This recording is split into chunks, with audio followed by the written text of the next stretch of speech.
I'm not pulling in the driveway. We all know what that means. It's time for another Drive to Work at Home edition. So as I explained in a previous podcast, we are now hybrid, in the office half the week and at home half the week. And so all my solo podcasts will be in the car, but I like to do interviews and I can't do interviews in the car. It's hard to do interviews in the car. But I'm going to continue to do interviews at my house. So today I have Matt Place to join us. Hey, Mark. Okay, so I've had people on to talk about sets we've done together. In fact, Matt and I have talked about sets we've done together. But today, we're going to talk about something a little larger. Talking about a concept that Matt and I were sort of the co-parents of, I guess. Okay, yeah. So we're going to talk about New World Order, which is something that Matt and I sort of created and has become... Anyway, we're going to talk all about what New World Order is, how we came up with it, and what it means to Magic. So, Matt, why don't you begin? I've told the story, but you've never told the story. So why don't you go back to the very beginning? What is your version of how New World Order began? So, first of all, you have a better memory than me, Mark. So you'll probably add a lot to this. But the big impetus, what was happening at the time, this is 2008, 2009 space, working on Alara was the set we were currently focused on. And fresh in our minds was some of the quote-unquote mistakes that we had made during the time spiral block. Right. And just how complex and how too much text and just confusing cards that weren't adding value, weren't adding fun and depth to the game. And so we said, hey, let's kind of do a reset here. Let's look at that and figure out what's a good philosophy to share with ourselves, to convince ourselves of, and to share with the rest of the team going forward to make hopefully Magic just as fun as it is without those pitfalls, without people being like, hey, I have no idea what this card that has two mechanics I've never seen before, and they're introduced in this set, thinking Future Sight, and confusing people in a way that doesn't have upside, right? And one of the big pieces to this is adding complexity often does add depth. But can you add depth without adding complexity? It's a harder job, but it's worth doing. And that was really the push that we were... Oh, okay, so wait, before we get into what it is, I want to explain a little bit on, make sure the audience understands sort of the problem. The other interesting thing is... Yeah. We were working on Alara, but at least my memory is the incident that spurred this was not Time Spiral, but was in fact Lorwyn block. In fact, Morning Tide to be exact. Yes. We were at the employee pre-release for Morning Tide. Oh, I have the story, yes. You remember? Okay. So for the audience real quick. So what Lorwyn did, Lorwyn was a tribal set in which there were 8 tribes. There was like goblins and elves and giants and tree folk, and we had 8 different tribes. And then in Morningtide, and this was all my doing, by the way, I'll take full responsibility for this. We played up 5 classes, so like soldier and wizard. So in the Morningtide pre-release, half your cards cared about the first creature type on the card, and half of them cared about the second creature type on your card.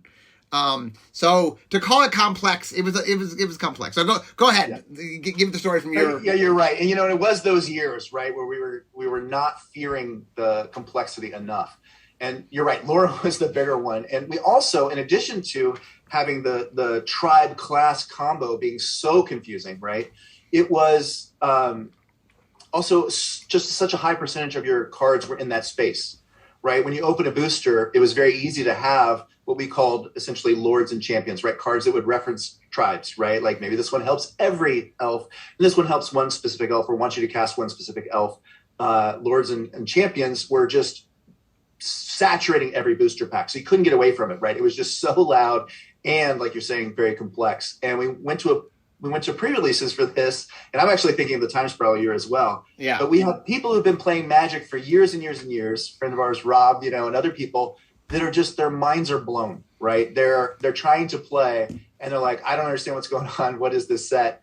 And it was this moment of like, okay, this is kind of our first test, and we've made a mistake, and it's starting to set in that we've gone way too high. If somebody is into Magic as these people don't know what's going on, we kind of made a way to say it is we made it for ourselves too much. Right? Well, so okay, you are correct that this problem was both stretched over Time Spiral and Lorwyn. Yeah. I think Time Spiral did it more on the constructed end, and Lorwyn did a little more in the limited end. But so let me sort of, I wanted to sort of define something that's important to understand is, we used to have, there's some metrics. We, at Wizards, we have metrics. Like, how do we know if a set's doing well? And our two biggest metrics were sales and play. Are people buying the set? Are people playing the set?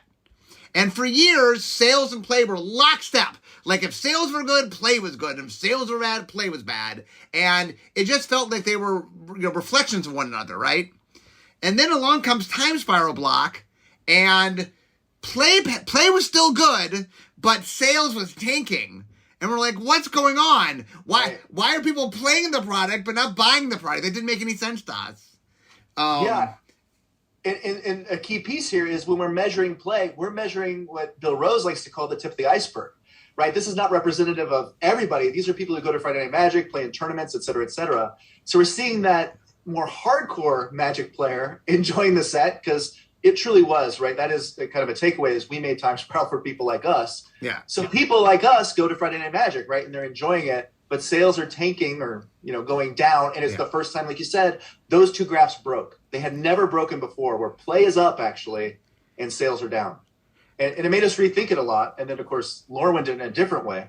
Right. So what we at the time we realized was we called them the invisibles, as we call it at the time. And what that meant was our data, and I'm also talking about back then. So, I mean, our data is a little bit better than it was back then. But our data at the time, we really only saw the players who talked to us, who went to sanctioned events. Like, we did have a lot of data, but it was not all of Magic players. It was a subsection of Magic players. And what we realized from what Time Spiral taught us was we were not seeing... Not only were we not seeing Magic players, but the vast majority of Magic players. Which had been talked about, right? We knew that the Invisibles were super important. We knew that they played differently, right? We call them sometimes kitchen top Magic players, right? But this really made it hit home, right? That they exist, they're in larger numbers than us, and we weren't serving them well. It's so funny. I remember Bill Rose, kind of the boss of everybody in R&D at the time. I assume it's still true. Still true. Yeah, he got us cake to celebrate Time Spiral's release, right? Pre-release events, tournaments are happening. People are loving it. We're hearing good stuff. And then we get the numbers on sales, and he's like, I'm never getting you guys cake again. Yeah, it's interesting times. Yeah. Right. So, so one of the big things, one of the reasons I wanted to talk about this is it's really interesting to look at problems and figure out how we solve the problems. Like a lot of game design is problem solving. And so we were faced with this thing of, okay, what is going on here?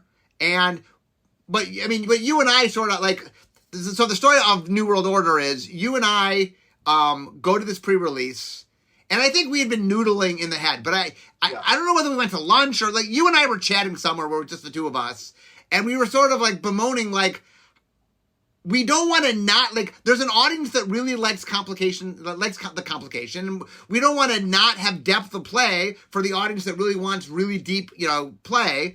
But also we're but that's not what our audience needs. So how can we, this is the ongoing Magic problem. It's not one audience. It's not really one game. How do we provide for everybody when they need different things? Yeah, and I love to look at examples where we succeeded with that audience, right? And I forget exactly how our discussions went, but I think two good sets to point to that came before these years, before the Lorwyn and Time Spiral years, is Onslaught, and also a tribal set like Lorwyn, and Ravnica, right? And looking at that and seeing that we believe those sets did well for this, kitchen top Magic player. Well, yeah, so it's funny. You said Onslaught. I was going to say Legions.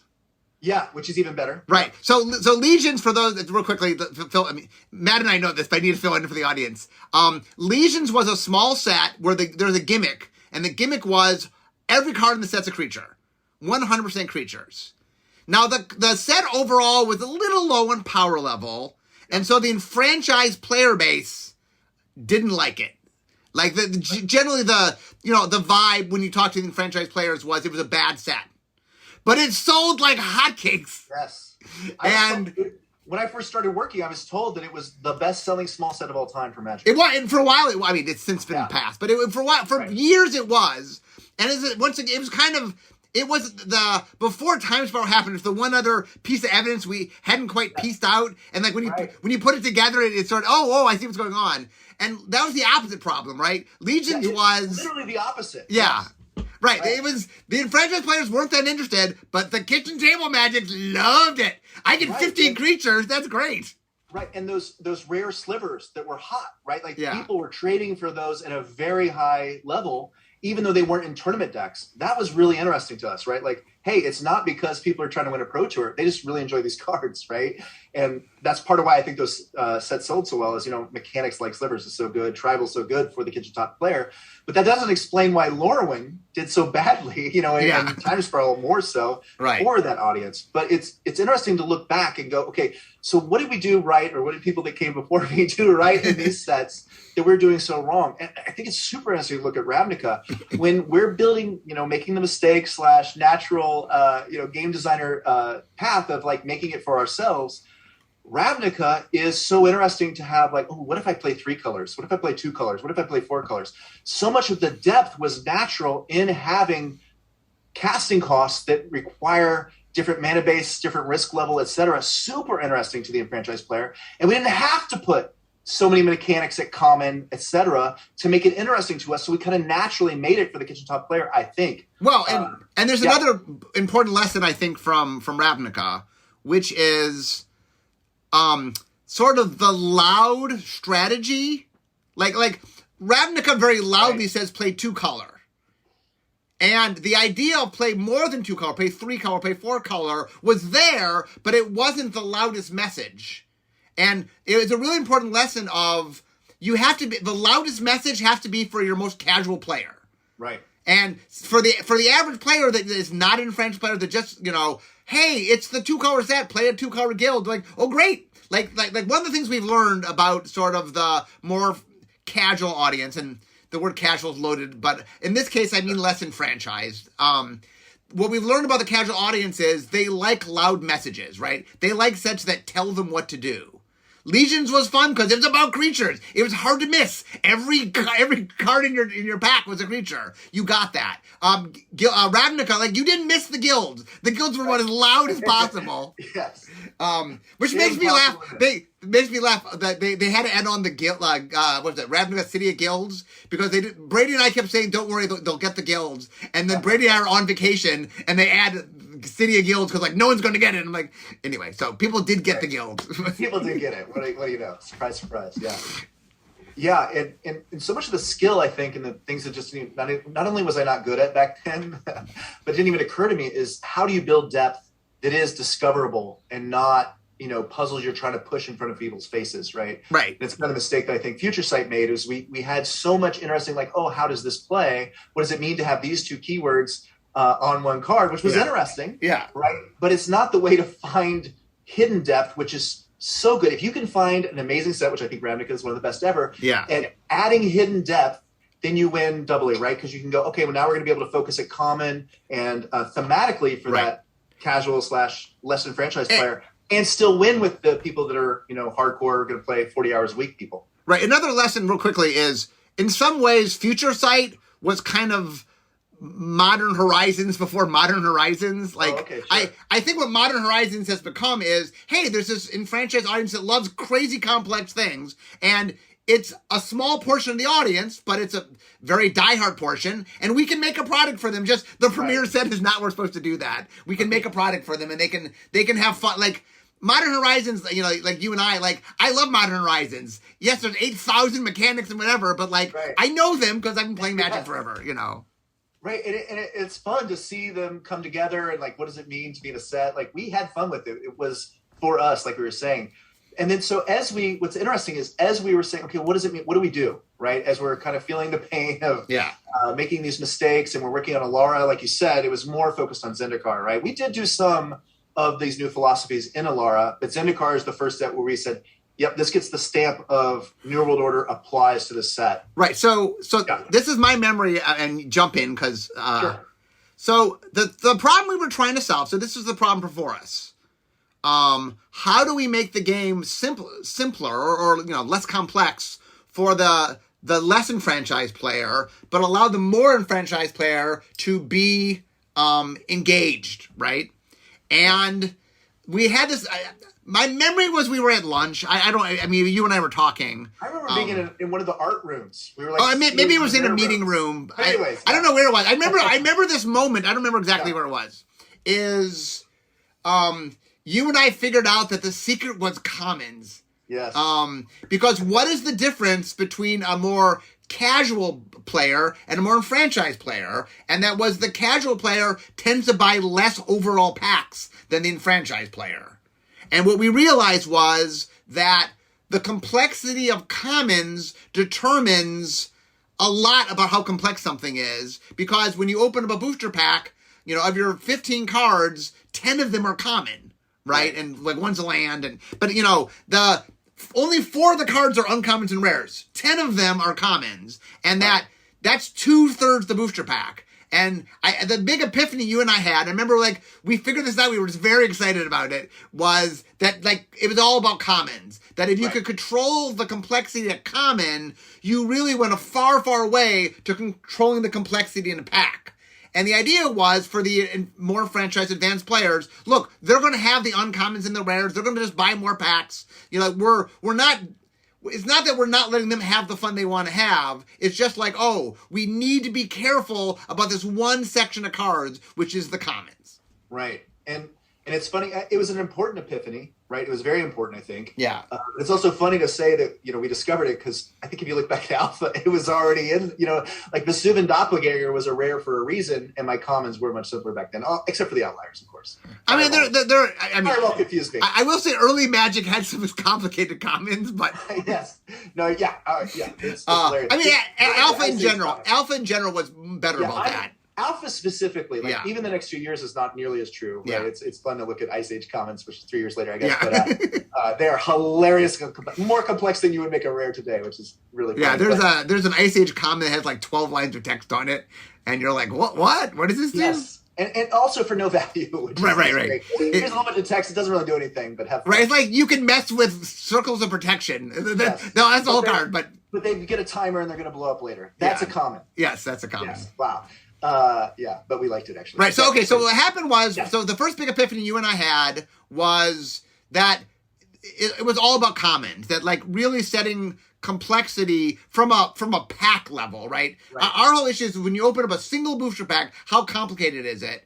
And we realized, okay, it's really about if we can control the complexity of common, we can control the overall complexity of a pack, not of a set. Because if you're going to open all the cards, you get uncommons and rares and later mythic rares. Mythic rares, I don't think were a thing yet because Shards of Alara premiered mythic rares. So yeah, Alara was first. Yep. Anyway, so you and I said, okay, how do we keep commons from being too complex? Right. And this was tough, right? Because first of all, this message to us internally is a tough message. Hey, we need to quote unquote dumb down the game. It's not anything the players want to hear or any of us in R&D want to hear. So what do we specifically mean, right? And so one of the poster children for this was Samite Healer, right? Frequently a common in a core set, right? Tons of versions of that have been printed over and over. But what does it do inside of a game, right? And what could go wrong with Samite Healer? For people to just know, it prevents 1 damage to anything. So it taps, it's a 2-cost 1/1, prevent 1 damage to anything. And it adds tons of complexity, right? Because what are the different ways, right? If you just look at it how can combat play out when I attack with 2 or 3 creatures and they have 2 or 3 potential blockers? It's humongous, right? And tons of your attacks become terrible, right? It's not only does it create complexity in how combat can resolve, but also if you do it wrong, it's very punishing, right? We call these onboard tricks, right? Yeah. And that is a great example of incredibly complex, should not be a common. And when we presented this to the team, it was are you kidding me?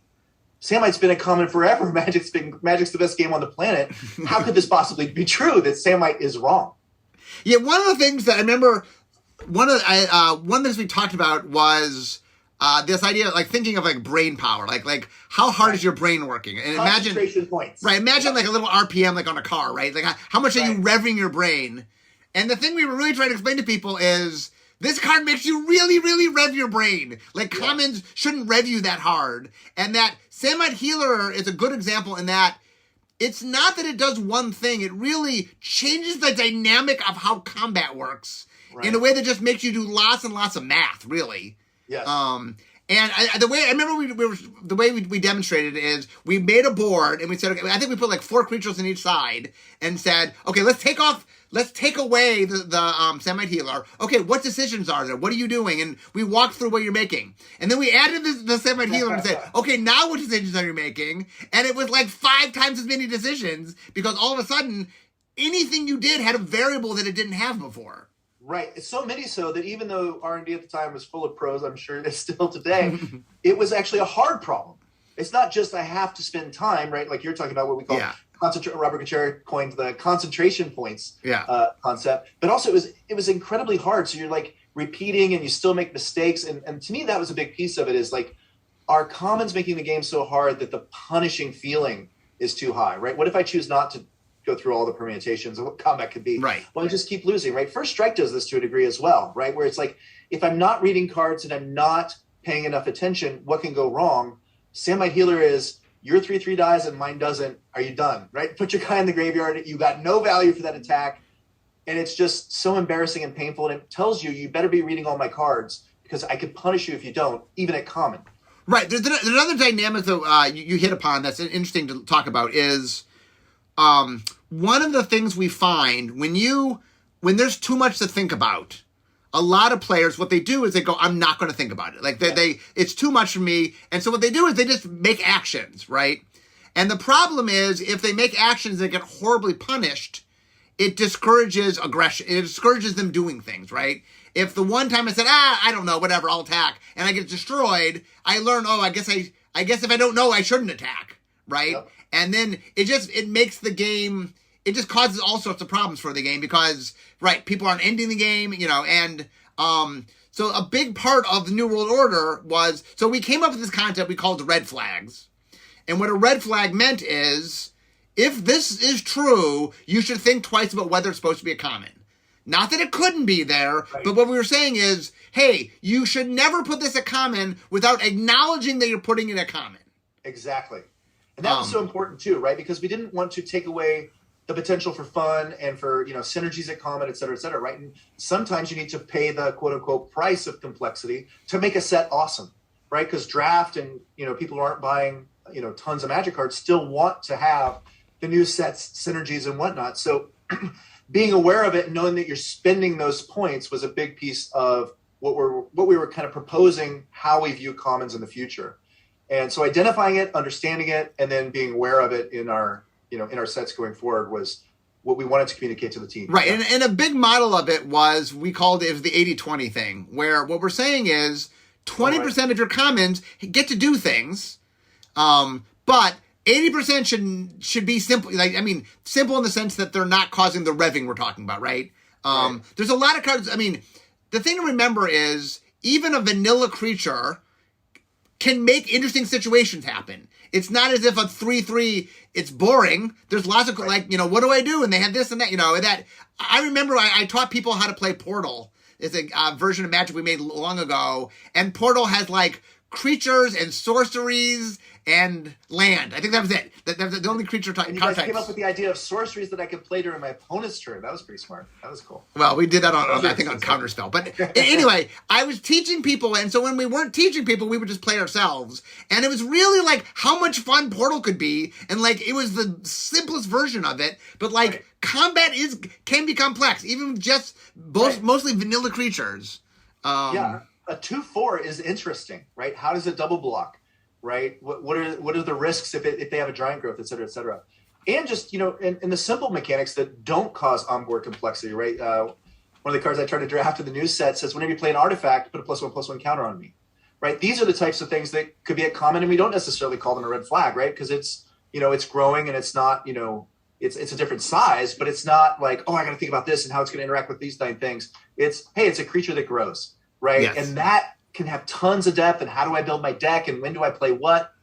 Right. And that's let it grow before I put it at risk, et cetera, et cetera. There's tons of depth there still. Right. That was more trick. It was a big part of what we were talking about when we were trying to explain this to R&D is that we're not trying to strip interesting things from happening. Right. What we were trying to take away is what is creating these rev your brain moments that make things much harder. And another big thing about the 2080 thing is what we said is if your set's going to do something, that's fine, but make it that's what the set's doing. Like in Zendikar is a good example. Hey, caring about when you play a land is making you care about something you don't normally care about. But Zendikar said, well, that's the thing. We're going to make you care about one thing you don't normally care about, but that's the one thing you have to care about. That's a great example, because sometimes I would hold a land in that format, right? Because who Right. knows, I might draw a landfall creature later.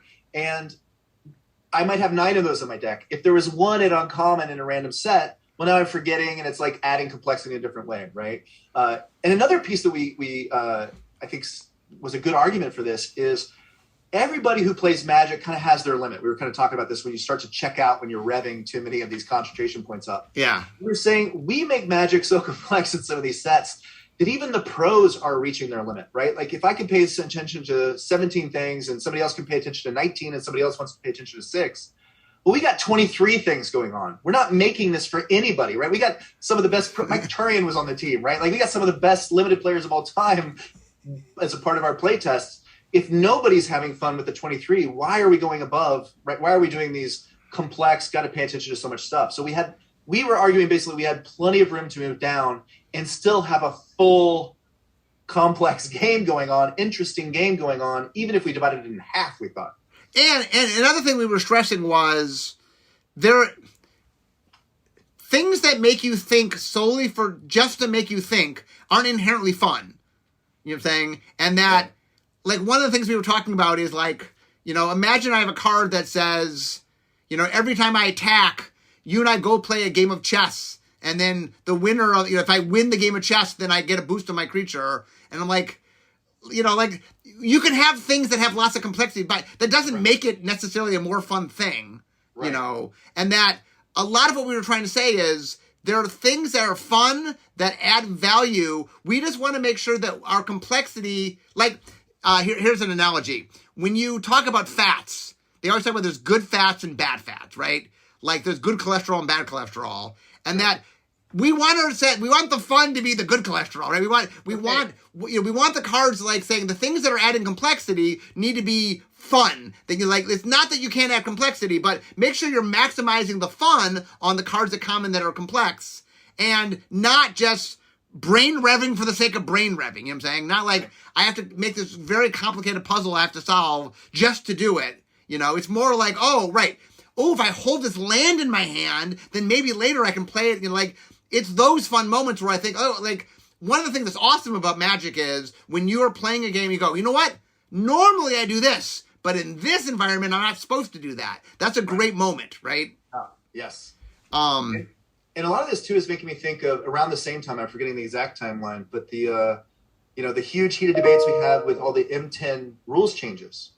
A lot of them were kind of targeted in the same space. Right? What do we have that's just complexity, you know it if you know it type of rules, right? That don't add to the fun, right? That don't actually add to depth, like damage stacking, etc. Right. Yeah, I mean, like, I know Mana Burn's one of the things that, like, it's, here's something to care about that doesn't matter most of the time, but because it can matter, I feel obligated. Like, that's a real good area of problems where it's like, there's a 1% to 2% chance this means something, so I feel like, one of the reasons, for example, we now, most of the time when you put cards on the bottom of a library, we make it random. It's because it's not going to matter in almost every single game, but, like, because it could matter, you feel obligated to, like, maximize, and we're like, it's just not worth the brain energy, so we're not going to make you think. And where's the fun, right? I think there could have been some concept of, like, oh, you get too much mana in your pool if things are making multiple mana, but it doesn't even come up much at all. And you never hear anybody be like, oh, yeah, I love Magic. It's got all these cool dragons, and it's got Mana Burn, and no. I mean, as with anything, and one of the things that you always find out is whenever we remove something, there's somebody who had the deck that did it. I mean, there's always people that found a way to love whatever part of the game. Every part of the game is somebody who loves it.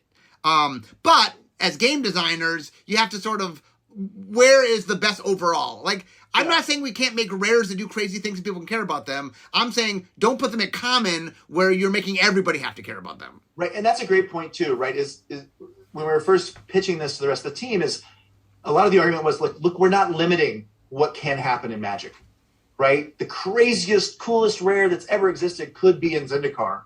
This isn't trying to argue against that at all, right? And part of it, part of the argument was actually like, hey, maybe some of that complexity that we're removing from common moves up in rarity. So maybe for the enfranchised player, it's still the same amount overall, but just not at common.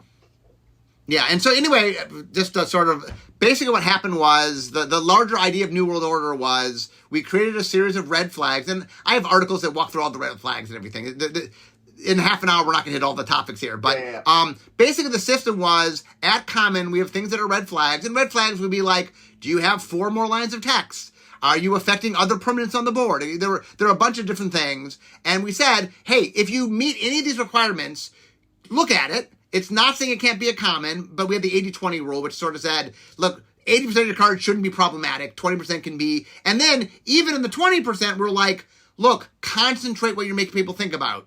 You know, figure out what's the main thing you care about. And it's fine that the set makes you care about something new, but don't make every card be a different new thing. You know, at common especially, concentrate where it is, you know, and really, the funny thing is R&D was it took a little while to get them on board, but once we really got them to understand it, you know, they were quite excited.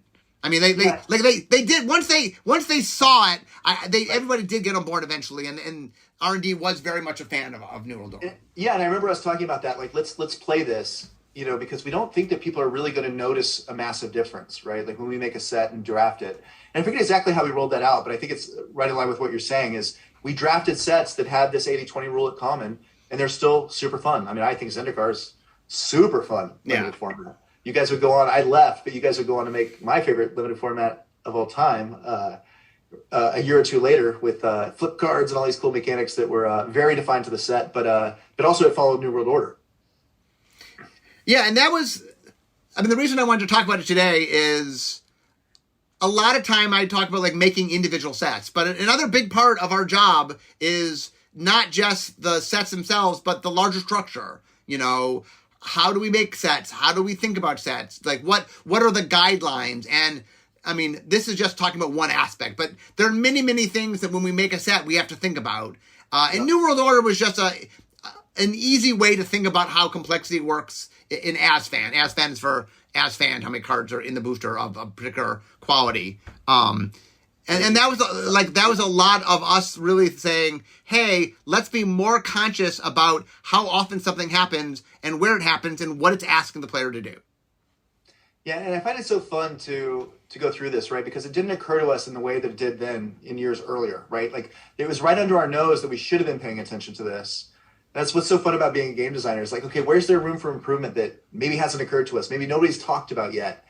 But if we dive into it, we can find ways to improve a game, even like Magic that's, approaching 30 years now, which is just totally crazy. And one of the interesting things for me, I mean, as the person who's been through this for most of it, is we keep innovating. We keep coming up with new ideas and new things. And like, it's amazing when somebody will come up with something. Like I remember when Eric Lauer suggested the idea that couldn't we just draft the blocks backwards? So like you draft the newest thing, and like we just had never thought of that. But as soon as he said it, we're like, why are we not doing it that way? It's so much better. Yeah, and it is crazy after 30 years how stuff like that comes up. Like how in 30 years do we not come up with something? Yeah, especially the things that in hindsight seem so obvious. Yeah, but I mean, like one of the things I always joke about was I was on Mirage. And one of my big innovations, I'm sorry, was it Mirage? No, it was on Tempest. One of my big innovations on Tempest was taking the common X spell and adding 2 red mana, so it was harder to splash. Nice. I never thought, maybe the common isn't where the X spell's supposed to be. Yeah, well, good news, Mark, it was still a bomb. And I'm glad you brought up the Pro Tour that I won, thank you. Yes, it was still a bomb. It was still a bomb. Right? It was, anyway, But yeah, I can see here. I can see my desk, so I'm almost to work. But hopefully the thing I'm hoping the audience enjoyed today is like, it's really fun to get into the crunchy stuff of a set. But I also wanted them to see like a lot of making cards is the meta structure, not just an individual set. And this is you and I, like this was a fun moment for you and I where we sort of innovated on something and we came up with something that like, right, looking back, like how did we not get this before this? But we didn't, so. Embarrassing. At least you and I figured it out. So at least we go, oh, okay, we figured it out. Maybe we should have figured it out years early, but we did figure it out eventually, so. I think so. But anyway, guys, I can see my desk.